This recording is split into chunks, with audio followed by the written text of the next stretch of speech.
good morning, maayong buntag sa inyong tanan. Kumusta naman mo din ha? How are you? Ito, kumain na si sister. Itlog at saka pusit yung ulam namin. So, nagpapasalamat po ako sa Panginoon na binigyan kami ng maraming biyaya. Pagkain araw-araw.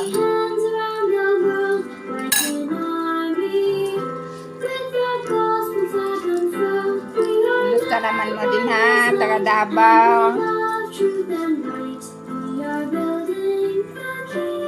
Luzon, Visayas at Mindanao, taga ibang bansa. Kumusta na kayo dyan?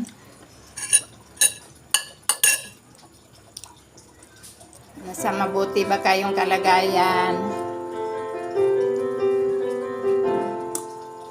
Living in this world with change all around. Chat-chat naman kayo. Its words, I'll stand on solid ground, even though it's still hard. With questions Kumusta na yung mga lahat kong mga anak dyan sa Visayas at saka sa Mindanao? Mga friends ko sa Facebook, kumusta kayo dyan? and the strength of the pioneers. I'll be brave as a stripling warrior, and like Nephi persevere. I will spread God's love to all I know and serve. Ngayon ako lang mag-isa magkain. Pero marami kami dito. Hindi sabay-sabay magkain. Minsan lang magsabay. Pag umaga yan. Minsan lang din magsabay. We'll spread the gospel Kasi nasa trabaho sila.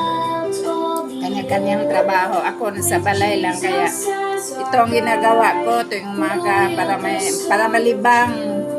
May gagawin ako. Yun, para hindi ako maboring.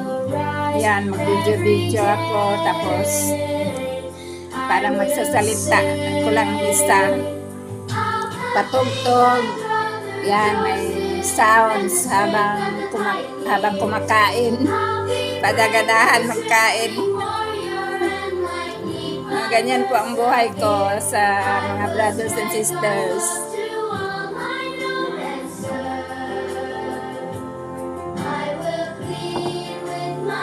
Mayroong sounds na parang magpapalakas sa ating katawan. Magpapawala sa mga iniisip. Yun. Ganyan ako sa buhay. So, salamat po sa mga nanonood at saka sa mga nag-follow.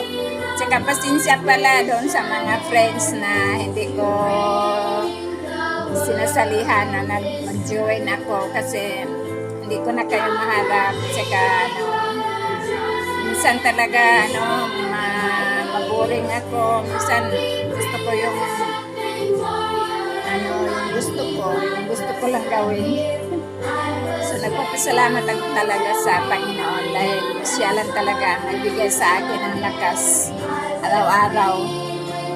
Kung hindi dahil sa Kanya, nanghihina na ako ngayon. So, malaki talaga ang tulong sa pagbabasa ng mga scriptures. Yan ang ginagawa ko minsan. Nagbabasa ng scriptures. Yan. Minsan kumakanta. Ngayon yung speakers, nasira yung speakers ko. Yung speaker ko yung nasira. Kaya bibili na naman ako ulit pag mayroong pira. Yan. So, hindi naman yan mahalaga sa akin. Yung minsan nagpupunta kami sa mga birthday. Yan. Practice ako ng kanta. Yan ang mga talent ko. Dancing, yung sayaw. Yan, sumasayaw ako. Kanta. Kumakanta ako. Tapos yung kahit sintonado. Basta makakanta lang. Tapos yan ang hilig ko talaga, yung magsimba, magsayaw, magkanta, at saka magbasa ng mga banal na kasulatan. So, yan ang gusto ko sa yung ugali ko ba. Yung mula nung simulan nung 8 years old ako, talagang nagsisimba na ako hanggang ngayon. Kaya patuloy ako hanggang wakas. So kayo din, brothers and sisters, patuloy din kayo hanggang wakas. Pagsunod sa mga kautusan ng Diyos, sikapin natin araw-araw. So, thank you for watching. I love you all. Sana nasa mabuti kayong kalagayan. Bye-bye. Magandang umaga ulit.